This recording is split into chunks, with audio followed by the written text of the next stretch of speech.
Yeah, oil prices plunged again, shedding as much as 26% and falling to an 18 years low. The losses come as the resource battles a coronavirus-driven demand slowdown, as well as the continued escalation of a global price war between Saudi Arabia and Russia.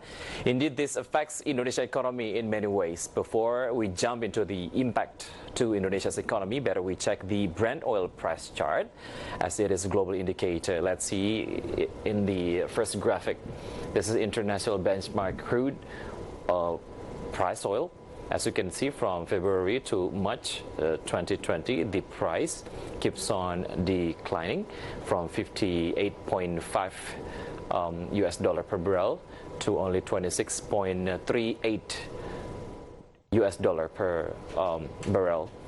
And the commodity has slumped, shedding as much as 51% this month alone amid the coronavirus pandemic. The outbreak of the virus also sparked a global price war between OPEC and its allies, as they could not agree on further production cuts amid the pandemic.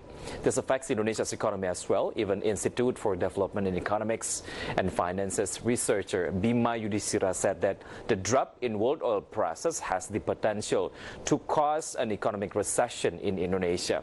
Let's see the impacts in the next graphic. This is weakening global oil prices impact to Indonesia. The first impact on economical upstream oil and gas activities, reducing state income, falling commodity prices such as palm oil and coal, and weakening performance of trade balance. This one is taken from in-depth data. With oil markets already oversupplied and coronavirus continuing to cause disruptions to supply chains around the world, and Indonesia is indeed likely to suffer. To ease the pain, government put much efforts from fiscal to non-fiscal policy. As recommendation, House of Representatives asked the government to accompany policies with the reduction in fuel prices.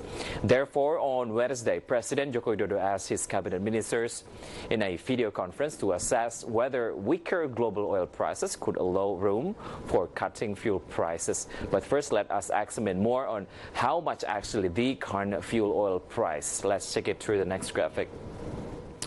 This is the variation of Indonesia fuel oil price from Pertalite to Pertamax Turbo. As you can see, premium as subsidized one, and of course Pertalite as semi-subsidized one, per liter as much as 7,650 rupiah, and for premium 6,450 rupiah per liter. And as you can see, Pertamina Dex and Pertamax Turbo, the price is slightly higher compared to Pertalite and premium. As per February 2020, the prices of Pertamax and Pertamax Turbo decreased by 200 rupiah and 50 rupiah. Thus, Pertamax is now valued at 9,000 rupiah per liter and Pertamax Turbo 9,850 per liter. And how about the trend of subsidized fuel? Let's check it through the next graphic.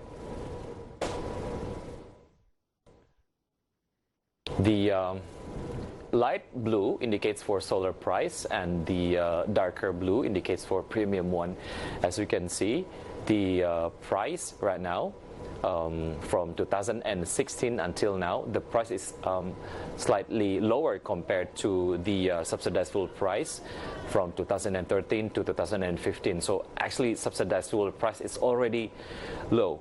And for solar price in Indonesia, as much as 5,150 rupiah per liter, and for premium 6,450 rupiah per liter.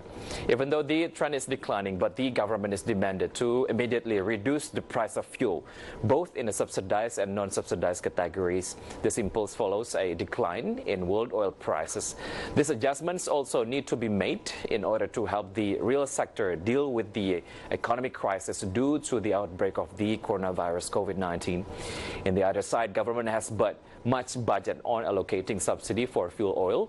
To get the bigger picture, let's see the comparison between fuel subsidy and other energy, in this case electricity subsidy. The trend of subsidy allocated for energy sector, it keeps on increasing. If we see the fuel subsidy from 2017 to 2020, the trend keeps on increasing. from 47 trillion rupiah in 2017 to 125 trillion rupiah in 2020. The previous situation also happened to electricity, from 50.6 trillion rupiah in 2017 to 62.3 trillion rupiah in 2020. If the subsidy has already been in a large number, but then society demands even lower price on fuel and electricity amidst current economic situation. Spokesperson of Indonesian Transportation Society, Bambang Haryo, said that the real sector now should have lower energy prices as world oil prices decline to above 50% to under $30 per barrel. Therefore, fuel prices should go down, both subsidized and non-subsidized. In the current economic uncertainty caused by COVID-19, cheap energy prices can be a stimulus for all sectors to strengthen the economy and hope the government can protect the economy from the impact of the coronavirus outbreak. Stay tuned on Market Headlines because we'll be right back after the break.